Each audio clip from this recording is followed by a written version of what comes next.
ಎಲ್ಲರಿಗೂ ನಮಸ್ಕಾರ. ಪೂಜಾಸ್ ಕನ್ನಡ ಪಾಕಶಾಲೆಗೆ ಎಲ್ರಿಗೂ ಸ್ವಾಗತ. ಬನ್ನಿ ನಾವಿವತ್ತು ಫಿಶ್ ಸಾಂಬಾರು ಅಥವಾ ಮೀನಿನ ಸಾಂಬಾರನ್ನ ಯಾವ ರೀತಿಯಾಗಿ ಮಾಡ್ಕೊಳ್ಳೋದು ಅಂತ ಹೇಳಿ ನೋಡ್ಕೊಳ್ಳೋಣ. ಅದಕ್ಕಿಂತ ಮುಂಚೆ ಯಾರೆಲ್ಲ ನನ್ನ ಚಾನಲ್ನ ಸಬ್ಸ್ಕ್ರೈಬ್ ಮಾಡಿಲ್ಲ ದಯವಿಟ್ಟು ಸಬ್ಸ್ಕ್ರೈಬ್ ಮಾಡಿಕೊಂಡು ನೋಡಿ. ಈಗ ಯಾವ ರೀತಿಯಾಗಿ ಫಿಶ್ ಸಾಂಬಾರನ್ನ ಮಾಡೋದು ಅಂತ ಹೇಳಿ ಬನ್ನಿ ನಾನು ನಿಮಗೆ ತೋರಿಸ್ಕೊಡ್ತೀನಿ. ನಾನು 1 kg ಅಷ್ಟು ಆಗುವ ಮೀನನ್ನು ತೊಳೆದು ಕಟ್ ಮಾಡಿಕೊಂಡು ಇಟ್ಕೊಂಡಿದ್ದೀನಿ. ಈ ಮೀನಿನ ಸಾಂಬಾರು ಸ್ವಲ್ಪ ಹುಳಿಯಾಗಿರುತ್ತೆ ಯಾವಾಗಲೂ. ಹಾಗಾಗಿ ಫಸ್ಟಿಗೆ ನಾನು ಒಂದು 5 ಟೊಮೆಟೊವನ್ನು ತಗೊಳ್ತಾ ಇದ್ದೀನಿ. ದೊಡ್ಡ ಈರುಳ್ಳಿ ಒಂದು, ಆಮೇಲೆ ಸ್ವಲ್ಪ ಒಂದು 1/4 ಬೌಲಷ್ಟು ನಾನು ಕೊಬ್ಬರಿಯನ್ನು ತಗೊಂಡಿದ್ದೀನಿ, ಹಸಿ ಕೊಬ್ಬರಿಯನ್ನು. ಆಮೇಲೆ 6ರಿಂದ 7 ಬೆಳ್ಳುಳ್ಳಿಯನ್ನು ಸುಲ್ಕೊಂಡು ಇಟ್ಕೊಂಡಿದ್ದೀನಿ. 1 ಇಂಚಷ್ಟು ಶುಂಠಿಯನ್ನು ತಗೊಂಡಿದ್ದೀನಿ. ಮತ್ತು ನಾನು 1 ಹಿಡಿಯಷ್ಟು ಕೊತ್ತಂಬರಿ ಸೊಪ್ಪು ಮತ್ತು ಕರಿಬೇವನ್ನು ತಗೊಂಡಿದ್ದೀನಿ. ಹಾಗೂ ಹುಣಸೆ ಹಣ್ಣನ್ನು ನೆನೆ ಇಟ್ಟಿದ್ದೀನಿ. ಈ ಥರ ನೆನೆಸಿದಾದ್ಮೇಲೆ ನಾನು ಒಣ ಮಸಾಲೆ ಕೊತ್ತಂಬರಿ ಕಾಳನ್ನು ಸ್ವಲ್ಪ ತೊಗೊಂಡಿದ್ದೀನಿ, 3 ಲವಂಗ, 2 ಕರಿಮೆಣಸು, 1 ಏಲಕ್ಕಿ, 1 ಚಿಟಿಕೆಯಷ್ಟು ಚಕ್ಕೆ ತೊಗೊಂಡಿದ್ದೀನಿ. ನೋಡಿ, ಅಜ್ವಾನ ಅಂತ ಬರುತ್ತಲ್ಲ, ಸಣ್ಣಗಾಳು ಅಂತ ಹೇಳಿ ವಡೆ ಮಿರ್ಚಿ ಮಾಡೋಕ್ಕೆಲ್ಲ ಯೂಸ್ ಮಾಡ್ತೀವಲ್ಲ, ಅದನ್ನು 1 ಚಿಟಿಕೆಯಷ್ಟು ನಾವು ಮಿಕ್ಸಿ ಜಾರಲ್ಲಿ ಹಾಕ್ಕೋಬೇಕು. 1 ಚಿಟಿಕೆ ಸಾಕು, ಜಾಸ್ತಿ ಹಾಕೋ ಹಾಗಿಲ್ಲ. ಉಳ್ಕಿದ್ದೆಲ್ಲ ನಾವು ಏನು ಮಸಾಲೆ ತೋರಿಸಿದ್ನಲ್ಲ ಅದನ್ನೆಲ್ಲ ನಾವು ಮಿಕ್ಸಿ ಜಾರ್ಗೆ ಹಾಕ್ಕೊಳ್ಬೇಕು. ನಾನು ಲಾಸ್ಟಲ್ಲಿ ತಟ್ಟೆಯಲ್ಲಿ ತೋರಿಸಿದಂತಹ ಅಜ್ವಾನ ಏನು ಬಂದ್ಬಿಟ್ಟು ಲಾಸ್ಟಲ್ಲಿ ನಾವು ಯೂಸ್ ಮಾಡ್ತೀವಿ. ಅದು ಹಾಕಿದ್ರೇ ಫಿಶ್ ಸಾಂಬಾರು ತುಂಬಾ ಟೇಸ್ಟಿಯಾಗಿರುತ್ತೆ. ನೀವು ಯಾರೆಲ್ಲ ಟ್ರೈ ಮಾಡಿಲ್ಲ ದಯವಿಟ್ಟು ಟ್ರೈ ಮಾಡಿ ನೋಡಿ ಒಂದ್ಸಲ ಅಂತ ಹೇಳೋಕ್ಕೆ ಇಷ್ಟಪಡ್ತೀನಿ. ನೋಡಿ, ಈ ಥರ ನಾನು ಯಾವುದೆಲ್ಲ ತೋರಿಸಿದ್ನೋ ಅಜ್ವಾನ ಒಂದ್ಬಿಟ್ಟು ಈ ಉಳ್ಕಿದ್ದೆಲ್ಲ ಮಿಕ್ಸಿ ಗ್ರೈಂಡರ್ಗೆ ಹಾಕ್ಕೊಂಬಿಟ್ಟು ನೀಟಾಗಿ ಮಿಕ್ಸಿ ಮಾಡ್ಕೊಂಡಿದ್ದೀನಿ. ಈ ಥರ ಮಿಕ್ಸಿ ಮಾಡ್ಕೊಂಡಿರೋದಕ್ಕೆ ನಾನು 2 ದೊಡ್ಡ ಚಮಚದಿಂದ ಅಚ್ಚ ಖಾರದ ಪುಡಿಯನ್ನು ಹಾಕ್ಕೊಳ್ತಾ ಇದ್ದೀನಿ. ನಿಮಗೆ ಖಾರ ಎಷ್ಟು ಬೇಕೋ ಅಷ್ಟು ನಿಮ್ಮ ಕನ್ಸಿಸ್ಟೆನ್ಸಿಯಲ್ಲಿ ನೀವು ಹಾಕ್ಕೊಳ್ಳಿ. 1/4 ಟೀ ಸ್ಪೂನಷ್ಟು ಅರಿಶಿಣವನ್ನು ಹಾಕ್ಕೊಳ್ತಾ ಇದ್ದೀನಿ. ಹಾಗೂ ಇದಕ್ಕೆ ನಾನು ರುಚಿಗೆ ತಕ್ಕಷ್ಟು ಉಪ್ಪನ್ನು ಹಾಕ್ಕೊಳ್ತಾ ಇದ್ದೀನಿ. ಈಗ ಬನ್ನಿ ಯಾವ ರೀತಿಯಾಗಿ ಮಾಡೋದು ನೋಡಿ. ಒಂದು ಪಾತ್ರೆಯನ್ನು ಗ್ಯಾಸ್ ಸ್ಟವ್ ಮೇಲೆ ಇಟ್ಬಿಟ್ಟು ಅದಕ್ಕೆ ಎಣ್ಣೆಯನ್ನು ಹಾಕ್ಕೊಳ್ಬೇಕು. ಎಣ್ಣೆ ಬಿಸಿ ಆದಮೇಲೆ ಅದಕ್ಕೆ ಕರಿಬೇವು ಸೊಪ್ಪನ್ನು ಒಗ್ಗರಣೆಗೆ ಹಾಕ್ಕೊಳ್ತಾ ಇದ್ದೀನಿ. ನೋಡಿ, ಈ ಥರ ಕರಿಬೇವು ಸೊಪ್ಪು ಹಾಕ್ಕೊಂಡು ಒಗ್ಗರಣೆಗೆ ಸಿಡಿದಾದ್ಮೇಲೆ ನಾವೇನು ಗ್ರೈಂಡ್ ಮಾಡ್ಕೊಂಡಿದ್ವಲ್ಲ ಆ ಮಸಾಲೆಯನ್ನು ನಾನು ಇದಕ್ಕೆ ಸೇರಿಸ್ಕೊಳ್ತಾ ಇದ್ದೀನಿ. ನೋಡಿ, ಈ ಥರ ಎಣ್ಣೆ ತುಂಬ ಬಿಸಿಯಾಗಿರಬೇಕು. ಆ ಟೈಮಲ್ಲಿ ಇದನ್ನು ನಾವು ಹಾಕ್ಕೊಂಡು ನೀಟಾಗಿ ಚಮಚದಿಂದ ನೀಟಾಗಿ ಮಿಕ್ಸ್ ಮಾಡ್ಕೊಳ್ಬೇಕು. ಈ ಥರ ಹಾಕೋದ್ರಿಂದ ಕಲರ್ ಕೂಡ ಹಾಗೂ ಸಾಂಬಾರಿನ ಟೇಸ್ಟ್ ಕೂಡ ತುಂಬಾ ಚೆನ್ನಾಗಿ ಬರುತ್ತೆ.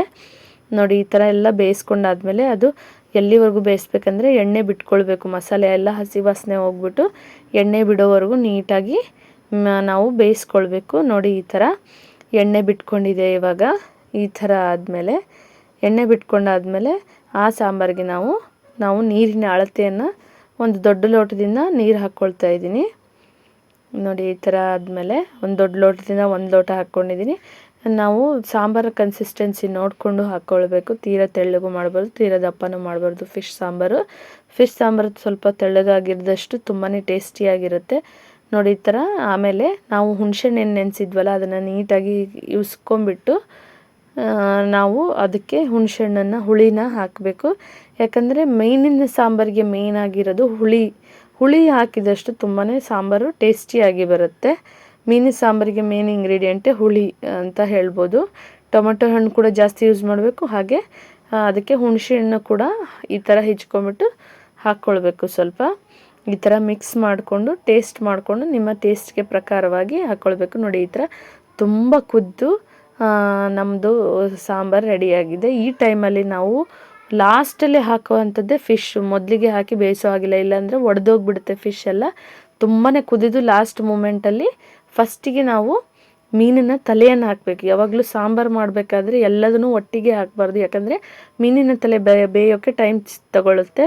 ಹಾಗಾಗಿ ಫಸ್ಟ್ ಮೀನಿನ ತಲೆ ಹಾಕಿ 2ರಿಂದ 3 ನಿಮಿಷ ಕುದಿಸಿದಾದ್ಮೇಲೆ ಉಳುಕಿದ ಪೀಸ್ಗಳೇನಿರುತ್ತಲ್ಲ ನೋಡಿ, ಈ ಥರ ತೆಗೆದು ನೋಡಬೇಕು. ಮೀನಿಂದ ಮೇಲಿಂದ ಸ್ಕಿನ್ ತಲೆದು ಈ ಥರ ಬಂದಿದ್ದರೆ ನಿಮ್ಮ ಮೀನಿನ ತಲೆ ಬೆಂದಿದೆ ಅಂತ ಹೇಳಿ. ಇಲ್ಲಾಂದರೆ ತಿನ್ನೋಕ್ಕಾಗಲ್ಲ, ಆ ಥರ ಇರುತ್ತೆ. ನೋಡಿ, ಈ ಥರ ಆದಮೇಲೆ ಲಾಸ್ಟಲ್ಲಿ ನಾವು ಇನ್ನು ಉಳ್ಕಿದ್ದೇನು ಪೀಸ್ ತೊಗೊಂಡಿದ್ವಲ್ಲ ಅವನ್ನೆಲ್ಲ ಹಾಕ್ಕೊಳ್ತಾ ಇದ್ದೀನಿ. ನೋಡಿ, ಈ ಥರ ಹಾಕ್ಕೊಳ್ಬೇಕು. ತುಂಬ ಹೊತ್ತು ಫಿಶನ್ನು ಯಾವತ್ತೂ ಜಾಸ್ತಿ ಹೊತ್ತು ಕುದಿಸ್ಬಾರ್ದು. ಅದು ಬೇಯೋಷ್ಟಷ್ಟೇ ಮೀಡಿಯಮ್ ಫ್ಲೇಮಲ್ಲಿ ಲಾಸ್ಟ್ ಮೂಮೆಂಟಲ್ಲಿ ಹಾಕ್ಬಿಟ್ಟು ನೀಟಾಗಿ 2ರಿಂದ 5 ನಿಮಿಷ ಅಷ್ಟೇ ಬೇಯಿಸ್ಬೇಕು. ಇಲ್ಲಾಂದರೆ ಎಲ್ಲ ಮೀನು ಪುಡಿ ಆಗಿಬಿಡುತ್ತೆ.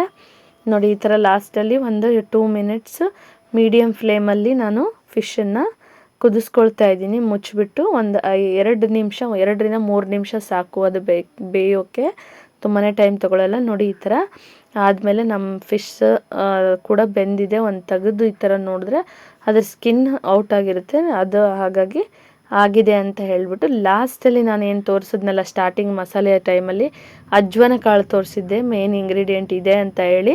ನೋಡಿ ಈ ಥರ ಅಜ್ವಾನನ್ನು ತಗೊಂಡು ಕೈಯಿಂದ ನೀಟಾಗಿ ಸ್ಮ್ಯಾಶ್ ಮಾಡಬೇಕು, ಈ ಥರ ನೀಟಾಗಿ. ಇದು ಆದಮೇಲೆ ಕುದೀತಾ ಇರೋ ಸಾಂಬಾರಿಗೆ ಈ ಥರ ಹಾಕಬೇಕು.